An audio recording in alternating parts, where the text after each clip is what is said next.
I'll talk about India as a soft power. Now, this term was coined by a Harvard academic, Joseph Nye. Soft power, which basically refers to the cultural diplomacy, democratic traditions, and foreign policy of a country. That how you can use elements that are non-military and non-economic. So power has been categorized into two. The hard power, which is the military power. So you can use it in your foreign policy framework for coercive action. Then there is soft power, which is basically the cultural power. Now, countries with economic power can use it for influencing other nations, their economic power by way of sanctions, by way of inducements, and so on. So I'll talk about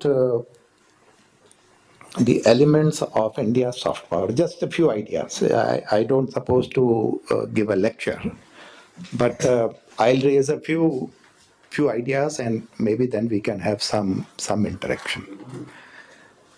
Now, as you know, India is a very ancient civilization. Now, the previous speaker talked about Bal Gangadhar Tilak. He said there were linkages between India and the Arctic. Now, according to Tilak, the oldest book that has been written in the world is the Rig Veda. You must have heard of Vedas. Now, Veda literally means knowledge. It's not a book, but these are the storehouses of knowledge or wisdom. Now, there is one famous German philosopher called Hermann Jacobi. Jacobi said that Rig Veda was written in 4500 BC. According to Tilak's calculation, it's for 6000 BC. So, which comes to anywhere between 6500 years old to 8000 years old. And Vedas were written during the Saraswati Valley civilization. Now we have to understand how ancient India is. So there have been three rivers. The first one is the Saraswati River.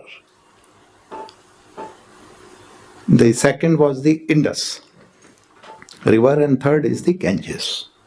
So along these three rivers, there have been ancient civilizations. Now, during the period of the Saraswati River, Vedas were written, at least the Rig Veda. So there are 4 Vedas. Now, these are books with ancient wisdom, and the wisdom part of Veda is called the Upanishad. Now, in Sanskrit, Upanishad basically means the knowledge you acquire by sitting at the feet of your teacher. Now, if you look at the Indian philosophy, teacher is not one who gives the lecture, but a teacher is one who is like a role model. So he's basically an actor. So a student learns from the teacher because he looks up to him, because of his virtues, his wisdom, his knowledge. It's not like a classroom that you register in a university, you pay the fees, and you are recipient of several lectures. Now, the traditional Indian education system was provided in 2 famous universities. One was the Nalanda University that you must have heard of. It has been revived now in Bihar, in the state of Bihar. Nalanda has been revived, and the other was Takshila. Takshila is in the northwest region of undivided India, now Pakistan. Now, what is the meaning of university? The common meaning that you will say is where you get education. But university, the root of university is universe. University is the place that teaches you your place in the universe.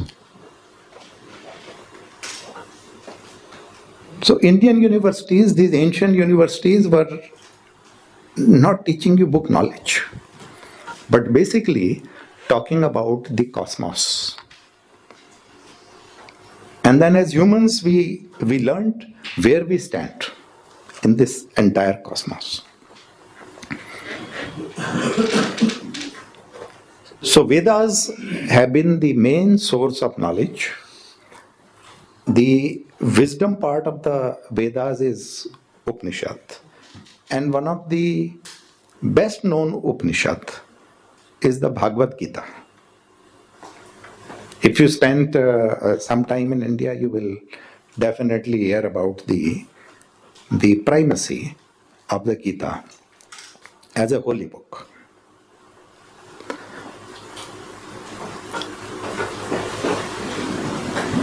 Gita was composed during the battlefield between two clans of the same family. So there were one set of brothers on one side and cousins on the other side, and on the battlefield, the Gita was spoken. It has 700 verses, and which comprises the entire essence of Indian wisdom. If anybody gets a chance to read, even if the English translation, it's a very useful document. But I'm sure many diplomats are now learning Sanskrit and this thing also. Now, how do you use this soft power in your foreign policy and international relations? That is the question which diplomats usually ask. Now, in India's case, in 2015, the United Nations adopted the International Yoga Day. The Indian proposal was co-sponsored by 170 countries. And International Yoga Day is now celebrated on 21st of June. And that was at the initiative of the personal initiative, I will say, of the Indian Prime Minister. Very few proposals get near unanimous approval, and Yoga Day proposal received 192 votes, none against. When I was in Italy, 2015, we had simultaneous yoga celebrations in nearly 200 yoga schools all over Italy. Now, yoga has two aspects. One is that you will see as some may say it is exercise or gymnastics or different positions there are. Now it's a $1 billion industry. But yoga is much more than physical exercise. The original meaning of yoga is how to connect yourself, the individual consciousness, with universal consciousness. How do you expand your consciousness? Now, basically, it teaches you that at the subatomic level, we are all one, we are one family. And that is what the Indian wisdom says, Vasudev Kutumbakam. Now, Vivekananda International Foundation has a series of programs around this theme of Vasudev Kutumbakam, or this world is one family. That regardless of our differences, different religions, different race, different backgrounds, socio-economic differences, different continents, we are one family. Now, how do we become one family? Because in every philosophy, every religion, you have this concept of soul, the human soul, which is considered as divine. And we are all connected by that soul. And as a result, we become part of one family. So this idea was given for the first time by Swami Vivekananda. You would have seen his statue as you come in. And when he went for the World Parliament of Religions to Chicago, he addressed the gathering as my sisters and brothers of the United Nations. And then everybody was woken up, and he said, India is the land that has given shelter, sanctuary to oppressed people from all over the world. The Parsis came here, the Zoroastrians came here, the Muslims came here, the Christians came here. India is a land where you find every religion. In fact, whenever we have, you look at the Government of India holiday calendar, sometimes we get confused as to which festival we are celebrating. You have a celebration of all the festivals, which is a very good thing. Now, one important thing of the Indian civilization has been the concept of dharma. Now, dharma has been a very key word. Dharma basically means moral authority, righteousness, ethical conduct. Though it has been mistranslated at times as a religion, but dharma is only a set of rules which encourages you to follow the path of morality and ethics. In fact, the term for a leader, a leadership, in Sanskrit is netritva, which means not political, but moral leadership. So that is the basic ethos. Now, when you look at the soft power, how does it translate into practical life? So, country having the largest democracy, when elections take place, elections are very, very vigorous exercises in India. In the last election, there were over 650 million voters. Election that took place in 2019, 650 million. So it's like a continent-sized country. But the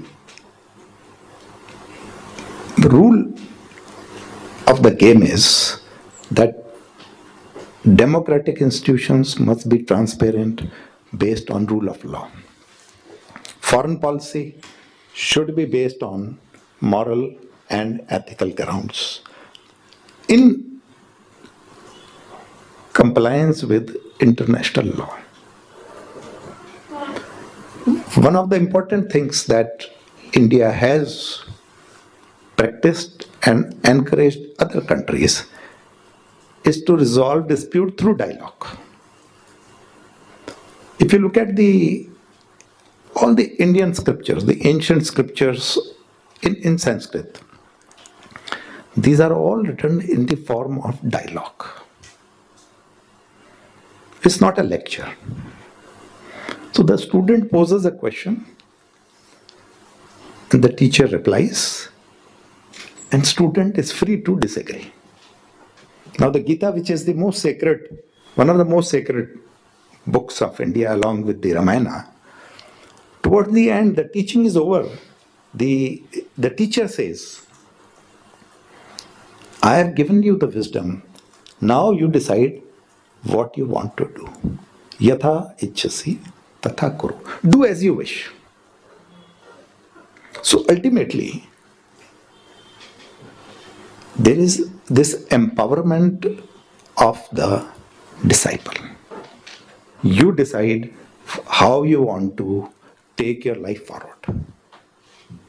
Today, if you see, even in families, the parents keep giving maybe 10 pieces of advice every week. So in a year, there will be thousands of advice.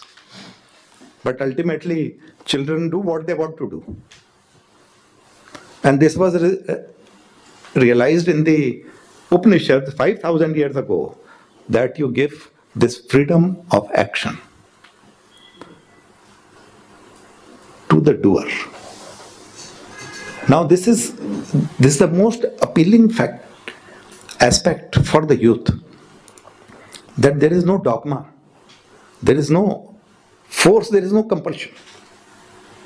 You can decide what you want to do with your life, provided you have the right knowledge. So just the knowledge is given, and that too knowledge is given by way of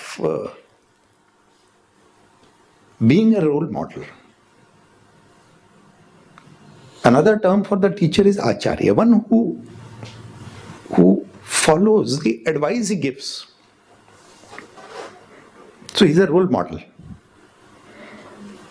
It's not that advice is given one, and I had a doctor friend, and he used to tell me, eat this, don't eat this, this is good for cholesterol, this is not good for cholesterol. So one day we were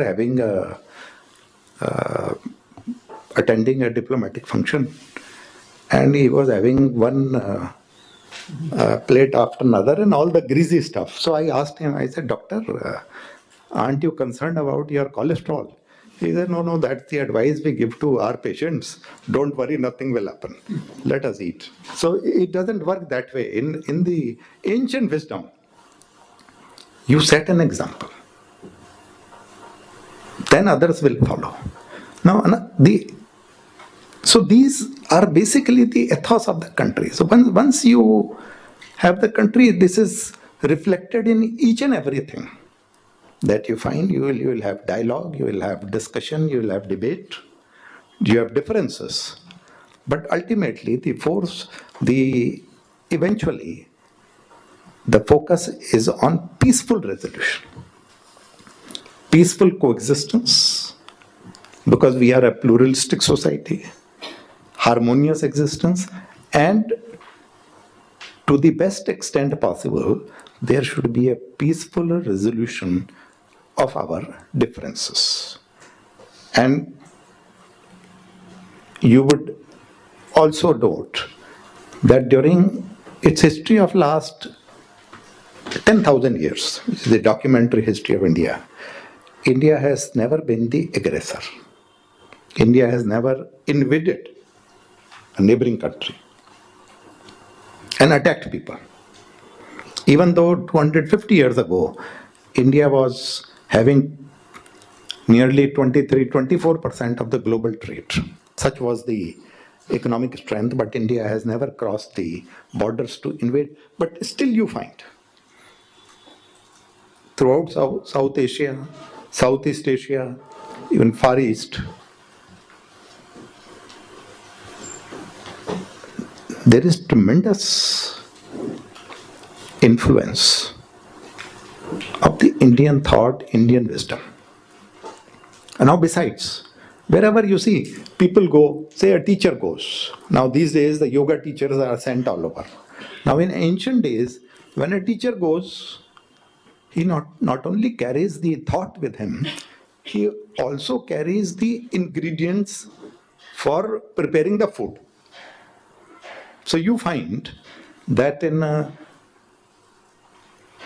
South Asian countries, Southeast Asian countries, Far East countries, you have this fusion cooking. In fact, some people told me that people from Italy will meet the Indian traders who will carry spices from India, because India was a well-known spice trading nation. And during the Hajj, and exchange recipes. You have many TV program with, recipes. You make this, add that. So they were doing the Hajj, also learning about new cuisine. Similarly, you go to Cambodia, you go to Indonesia, you go to other Southeast Asian countries. You have terrific temples, Vishnu temples. And the Ramayana, the story of Ramayana. And not only it's in the temples, but also part of the folklore. There are plays devised around the theme of Ramayana. Now you have,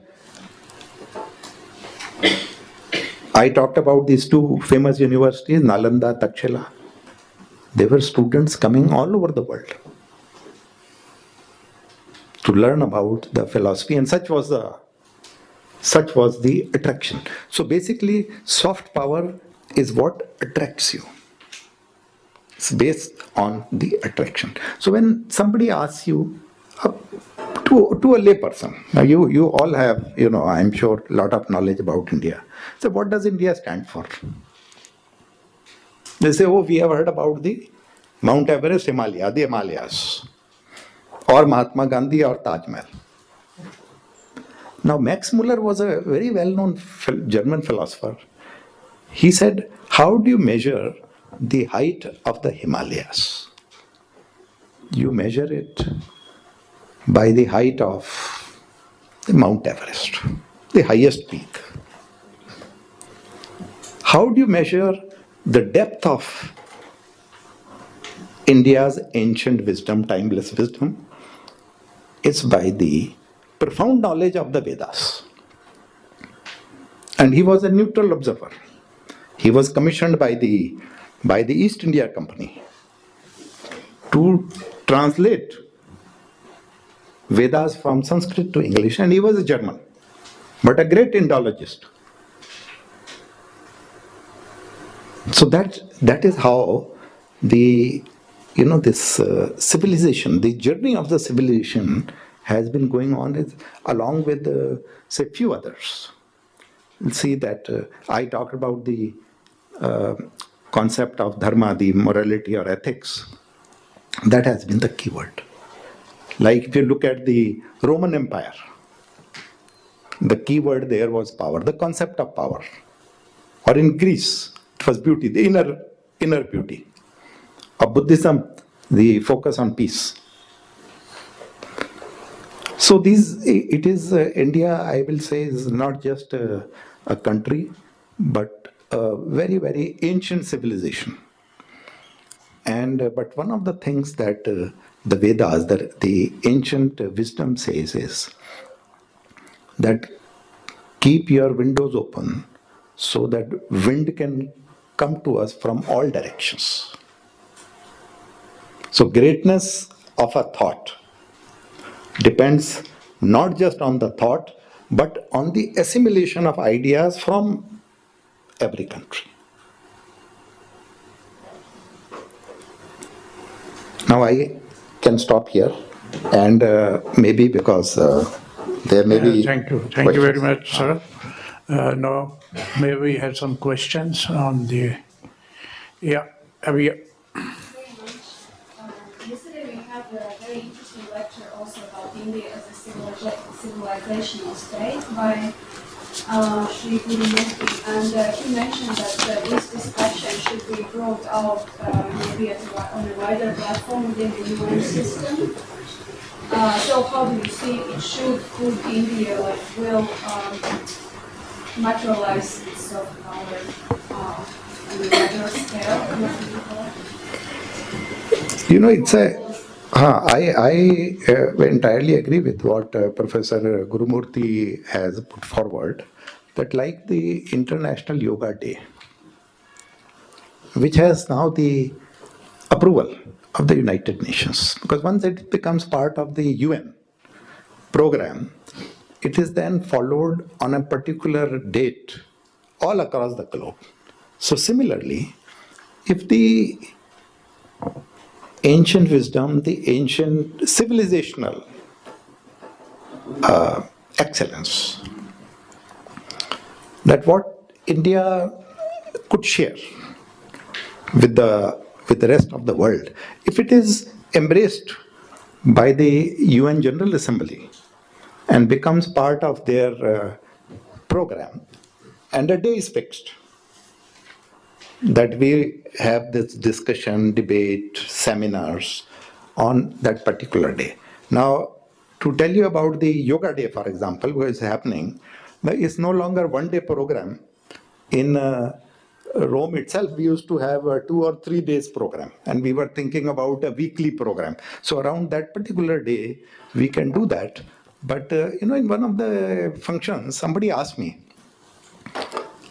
that yoga is a great gift of India to humanity. I said, I don't think so. I think that yoga has emerged because India has been open to humanity.